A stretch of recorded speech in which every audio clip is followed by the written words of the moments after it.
Welcome back to The Explainer. Today, we're diving straight into one of the most intense and honestly structurally fascinating texts from antiquity, the strict legal and purity codes of the ancient Israelites. Now, when we look at these ancient decrees, specifically the ones laid out in Leviticus, we aren't just reading a dusty list of rules. We're actually looking at the very blueprint of how an early society engineered its survival. It's how they defined their morality, and crucially, how they maintained their relationship with the divine. We're going to explore the anatomy of ancient purity, breaking down exactly how these authors categorize societal behavior, and the incredibly severe punishments they laid out for disobedience. To kick things off, take a look at this powerful quote directly from verse 7. "Sanctify yourselves therefore, and be ye holy, for I am the Lord your God." Now, this isn't just a piece of passing advice. This is the overarching thesis that drives literally every single law in the text we're about to unpack. For the ancient Israelites, this demand for absolute holiness, that was the baseline. It was the prerequisite for their very existence as a community. Every punishment, every boundary we're going to look at stems directly from this one uncompromising command. So here's our roadmap for today. We're going to cover divine decrees of purity, spiritual and familial offenses, laws of sexual morality, the price of disobedience, and finally, the call to holiness. Let's jump right into Section 1, Divine Decrees of Purity. So the crucial point we really need to wrap our heads around is that for these ancient people, maintaining absolute physical and societal boundaries was intrinsically linked to their spiritual sanctity. In our modern world, we're pretty used to separating secular law from spiritual practice. But in this ancient text, societal order and spiritual purity were exactly the same thing. You simply could not disrupt the social order without fundamentally defiling your spiritual standing, and vice versa. It was a total package deal. Moving on to Section 2, Spiritual and Familial Offenses. Now, what's really fascinating here is how the text strictly defines the idol known as Molech. Verse 3 doesn't just say, hey, don't worship this entity. It explicitly defines the worship of Molech by the collateral damage it causes. It defiles God's sanctuary, and it profanes his holy name. The entire ancient legal code is laser-focused on how this external practice acts as a literal contaminant to the inner purity of the community's sacred spaces. And when you look at the breakdown of specific offenses and their consequences, the stakes are incredibly high. Giving seed to Molech, the offender is stoned by the people of the land and cut off entirely. But get this, notice the second offense. If the community hides their eyes and just ignores the crime, God sets his face against that man and his family, cutting them off too. Turning to familiar spirits or wizards, also cut off and stoned. And look at that last one. Cursing a father or mother is placed right up there alongside supreme spiritual offenses, resulting in the person being surely put to death. It really shows us that both spiritual treason against God and structural rebellion against the family unit carried the exact same ultimate capital consequences. That brings us to Section 3, Laws of Sexual Morality. Okay, to really understand this section academically, we have to neutrally translate some ancient legal idioms. When you're reading through verses 11 to 18 and you see phrases like uncover nakedness or discovered her fountain, the text is using polite but highly specific euphemisms to indicate sexual relations.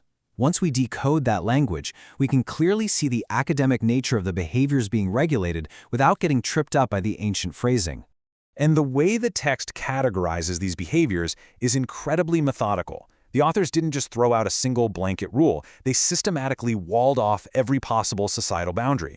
They created explicit groupings of prohibitions: immediate family, in-laws, same-sex relations between mankind, bestiality, and relations during a woman's sickness.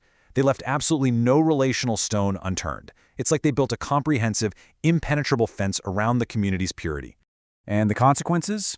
It's a highly specific sliding scale of punishments. It was absolutely not one size fits all. For adultery, bestiality, relations with in-laws, or a man lying with mankind as with a woman, the punishment was death. Their blood shall be upon them. But notice the sharp distinctions here. If a man takes a wife and her mother, the text elevates the consequence, stating they shall be burnt with fire to completely eradicate the wickedness. On the other hand, relations with a sister or during sickness result in being cut off in the sight of their people.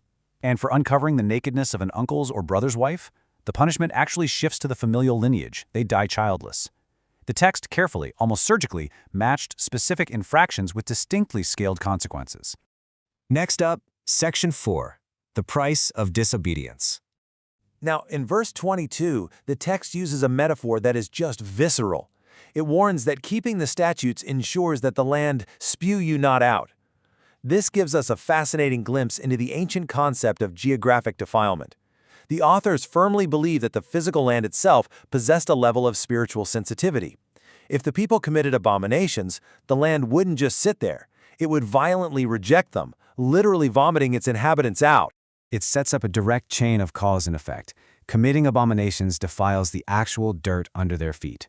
So breaking physical and moral laws was a direct threat to their physical home. Their right to occupy the Promised Land was entirely 100% conditional on their strict adherence to this purity code. Finally, Section 5, the call to holiness. Let's look at the ultimate why behind all of this.